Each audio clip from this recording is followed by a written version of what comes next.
नमस्कार, आप देख रहे हैं विस्टा न्यूज। मैं हूं दिवाकर विक्रम सिंह। इस समय की बड़ी खबर और वो जम्मू कश्मीर से आ रही है। कश्मीर के पुंछ में भारत के 5 जवान शहीद हो गए हैं।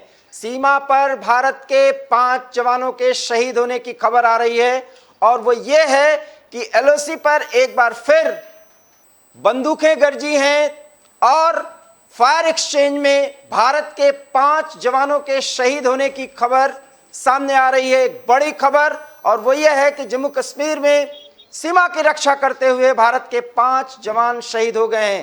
ताजा जानकारी के लिए हम सीधा रुख करते हैं कश्मीर और वहां से रसूल हमारे साथ जुड़ रहे हैं। क्या जानकारी है आपके पास? जी देखिए दिवाकर, अगर हम बात करेंगे तो आज सुबह से ही जिस तरह से एनकाउंटर्स का सिलसिला यहाँ पे फिर से शुरू हो गया है। लगभग 1 महीने के वक्फे के बाद यहाँ पे फिर से एनकाउंटर्स का सिलसिला शुरू हो गया। तो आज सुबह ही साउथ कश्मीर के वेरीनाग इलाके में, उसके बाद बांडीपोरा के हाजन इलाके में एक एनकाउंटर हुआ है जिसमें जिन दो एनकाउंटर्स में 2 मिलिटेंट्स जाँ बाग हो गए हैं और एक पुलिस का जवान भी जख्मी हो गया है। लेकिन अभी सूरत हाल कुछ ऐसी है कि अभी जो सरहदी इलाका पूंछ सरंगकोट, जो जहाँ पे सरहदी इलाका है, काफी क्लोज वहाँ पे बॉर्डर्स मिलते हैं पाकिस्तान और इंडिया के। बताया जा रहा है कि वहाँ पे कुछ मिलिटेंट्स कुछ वहाँ पे जो तरंदाजी करने की कोशिश कर रहे हैं, उस सरहद के उस पार से कश्मीर के हदूद में दाखिल होने की कोशिश कर रहे हैं। वो एम्बुश के तौर पर वहाँ पे बैठे हुए थे कुछ मिलिटेंट्स। तो वहाँ पे जब सिक्योरिटी फोर्सेस यहाँ पे इंडियन आर्मी वहाँ पे कुछ गश्त कर रही थी, मामूल के मुताबिक वहाँ पे गश्त कर रही थी बॉर्डर के नजदीक, तो उन्होंने मौके का फायदा उठाकर वहाँ पे फौज पे अंधाधुंध फायरिंग की, जिसमें ताजा सूरत हाल बनी हुई है कि वहाँ पे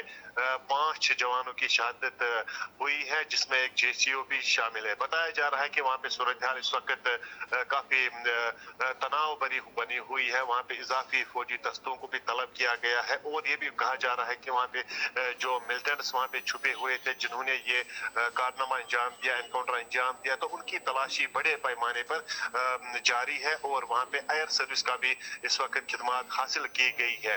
लेकिन सूरत हाल की अगर बात की जाए तो एक बार फिर यहाँ पे जिस तरह से अब यहाँ पे पिछले कई सालों से जो अमन शांति और सुकून की जो यहाँ पे आसार नजर आ रहे थे, यहाँ पे एक रास्ता सा हमवार सा हो गया था यहाँ के लोगों के लिए, यहाँ के जो यहाँ के इंतजामिया के लिए। लेकिन उसमें रखना किसी न किसी तरीके से रुकावट फिर से पैदा करने की कोशिश की जा रही है बॉर्डर के उस पार से, जिसकी मिसाल आज पूंछ को देखने को मिली। यहाँ पे वहाँ पे कुछ जो दरअंदाजी करने की कोशिश कर रहे थे, हालांकि वो दरअंदाजी करने में कामयाबी हो गए हैं क्योंकि वो कश्मीर के इस पार दाखिल हो गए हैं, बॉर्डर के इस पार दाखिल हो चुके हैं।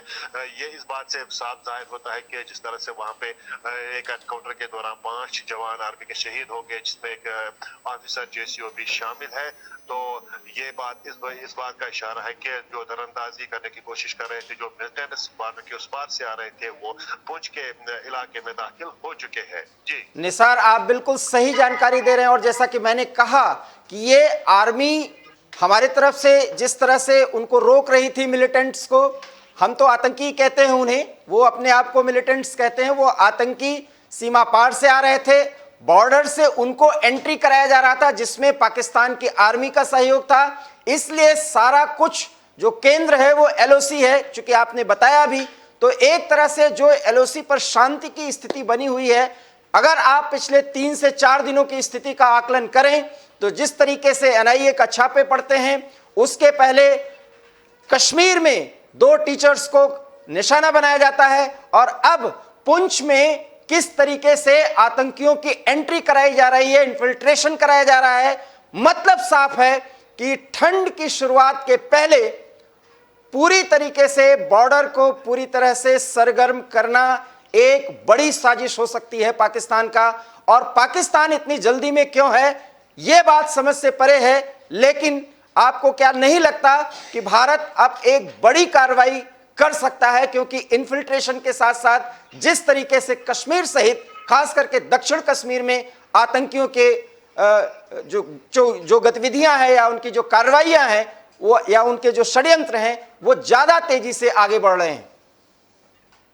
जी बिल्कुल दिवाकर, अगर बात की जाए सूरत हाल पे तो जिस तरह से 90 से लेकर या 90 से पहले 90s के बाद जिस तरह से सूरत हाल यहाँ पे पैदा हो गए थे, मिलिटेंसी को एक फरोग मिला, उसके बाद यहाँ पे मिलिटेंसी कभी अप हुई कभी डाउन हुई, तो उसके बाद उसके पर्दे उसके पीछे किसी न किसी जिस तरह से आपने जिस तरह से ये बिल्कुल वाज़ेह किताब की तरह हमारे सामने मौजूद है कि किस तरह से पाकिस्तान का उनको सपोर्ट भरपूर सपोर्ट हासिल होता है, जिसकी मिसाल आज एक बार फिर सारनकोट के इलाके पुंछ के सरहदी इलाके में देखने को मिली। वहां से बिल्कुल काफी नजदीक पाकिस्तान और भारत के बिल्कुल सरहद बिल्कुल करीब है। तो जो ही सर्दी का मौसम आया है कि वहां पे कल शाम से ही जो पहाड़ी इलाके हैं वहां पे बर्फबारी शुरू हो गई, तो उसका भरपूर फायदा उठाकर मौसम में तब्दीली का फायदा उठाया जो दरअंदाज वहां पे जो मिलिटेंट्स यहाँ पे वहां से यहाँ आने की कोशिश में थे। तो जाहिर सी बात है कि पिछले कई दिनों से वो इस कोशिश में थे कि वो कश्मीर की घाटी में कब एंटर हो जाए। तो जो ही मौसम में तब्दीली हुई तो वहां पे कोई ना कोई रास्ता उनको मिला, जिसकी मिसाल वहां पे पुंछ में बाज़ाब्ता तौर पर हमारे सामने मौजूद है कि किस तरह से एक बहुत बड़ा अलमिया, किस तरह से एक बहुत बड़ा हादसा वहां पे पेश आया। वहां पे फौज के 5 जवान शहीद हो गए। तो जाहिर सी बात है कि अभी तक जो ताज़ा तफसीलात हमारे पास है कि जिस तरह से फौज के तर्जुमान ने भी बताया कि वहां पे मिलिटेंट्स की तलाशी कार्रवाई अभियान जारी है, लेकिन अभी तक कोई मिलिटेंट के मारे जाने की या गिरफ्तारी की कोई इतला नहीं है। लेकिन मुसलसल वहाँ पे फौज की इजाफी तादाद वहाँ पे बुलाई गई है और ये भी कहा जाता है कि जो मिलिटेंट्स यहाँ पे दाखिल होने की कोशिश कर रहे थे उनकी तादाद दर्जनों के करीब हो सकती है। जी निसार, क्या पाकिस्तान की आर्मी या वहाँ की बॉर्डर सिक्योरिटी फोर्स अपने रणनीति को स्ट्रेटजी को चेंज कर चुकी है क्या, कि वो अब सीमा पर गोलियां नहीं बरसा रहे हैं और कवर फायर देकर के इन्फिल्ट्रेशन नहीं करा रहे हैं, बल्कि वो बहुत चोरी छुपे इन्फिल्ट्रेशन करा रहे हैं? तो इससे उनका नाम भी सामने नहीं आ रहा है और वो अपना काम भी कर दे रहे हैं। इस स्ट्रेटजी को कैसे चेक एंड बैलेंस किया जाएगा?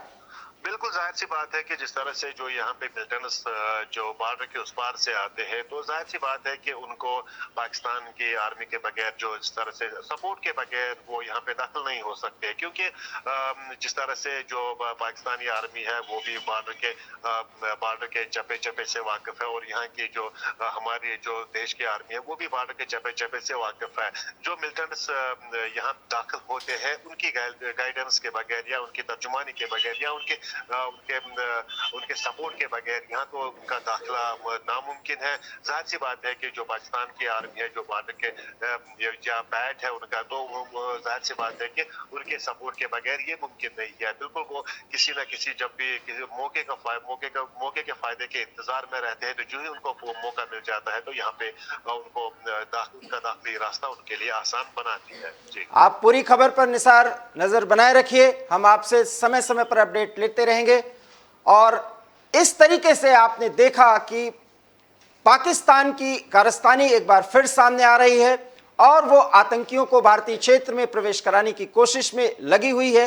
इसलिए पुंछ के सीमाई इलाके में एक मुठभेड़ हुई है और मुठभेड़ों की संख्या तो बढ़ भी रही है और सर्च ऑपरेशन भी चल रहा है, लेकिन भारत ने 5 जवान खो दिए जिसमें एक जेसीओ भी शामिल है। तो कुल 5 जवानों की शहादत के साथ ही हम उन्हें श्रद्धांजलि अर्पित करते हैं एवी स्टार न्यूज़ की तरफ से कि उन्होंने देश की खातिर अपने जान को कुर्बान किया। उनकी कुर्बानी कहीं से खाली नहीं जाएगी और सीमाएं हमारी सुरक्षित रहेंगी, क्योंकि हमें अपने जवानों पर भरोसा है। लेकिन सूरत हाल फिलहाल पुंछ में बहुत ही टेंस है, क्योंकि आर्मी किसी भी कीमत पर इस कारस्तानी का, इस षड्यंत्र का जवाब जरूर देगी। क्या जवाब होगा आने वाला समय बताएगा, लेकिन एवी स्टार न्यूज़ पर खबरें कभी नहीं रुकेंगी। आप देखते रहिए एवी स्टार न्यूज़। फिलहाल हमें दीजिए इजाजत। नमस्कार।